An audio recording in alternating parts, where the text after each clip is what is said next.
রাজনীতিতে পুরনো লোকেদের অনেক সময় ভুলে যাওয়া হয়, তো যারা পার্টিকে দাঁড় করিয়েছে জিতিয়েছে ওদের ভুলে গেলে চলবে না, সেটাকে মনে রাখতে হবে। আর সেটাই লোককে বোঝাবার চেষ্টা করেছি আমি। রেজাল্টটাই শেষ কথা রাজনীতিতে, অন্য কিছু না। কি যুক্তিতে এটা কিছু যায় আসে না।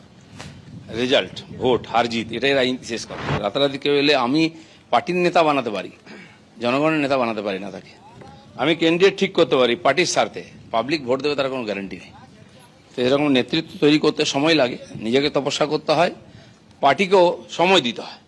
সেটা না দিলে সেই লোকটা একটা জায়গায় দায়িত্ব নিয়েছে, লোকজন কর্মীদের বুঝতে সময় লাগে, তাদের সঙ্গে টাই আপ করতে হয়। সেটা না হলে তাড়াতাড়ি করলে তো হয় না, সেই জন্য নেতৃত্বের অসুবিধা আছে আমাদের বাইরে। মডেল ছাপ্পা ওয়েব কাস্টিং ক্যামেরা ঘুরিয়ে রেখে তারপরেও 2,35,00,000 লোকের ভোট, এটা বড় মানে ছোট কিছু নয়, বিরাট ব্যাপার। আর যারা এইসব এখন বলছেন, পোস্ট করছেন, বড় বড় জ্ঞান দিচ্ছেন, তারা মনে হয় এর আগে অতীতটা জানেন না।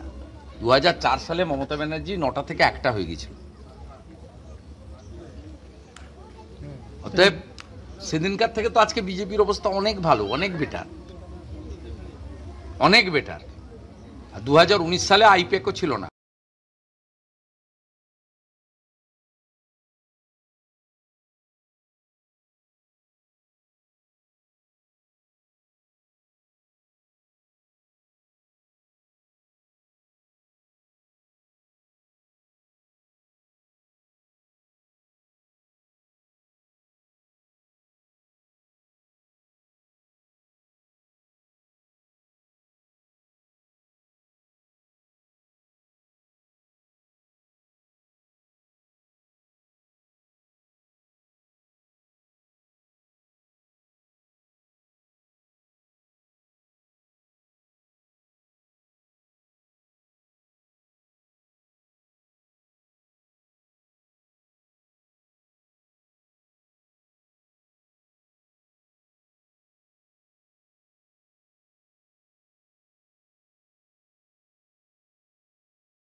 লক্ষ্মীর ভান্ডারও ছিল না, আর মুসলিমদেরকে এনআরসি সিএ এর নামে ভয় দেখানো ছিল না, আর পুলিশ এরকম দাঁত নখ বের করে পার্টির ক্যাডারের মতো আচরণও করেনি।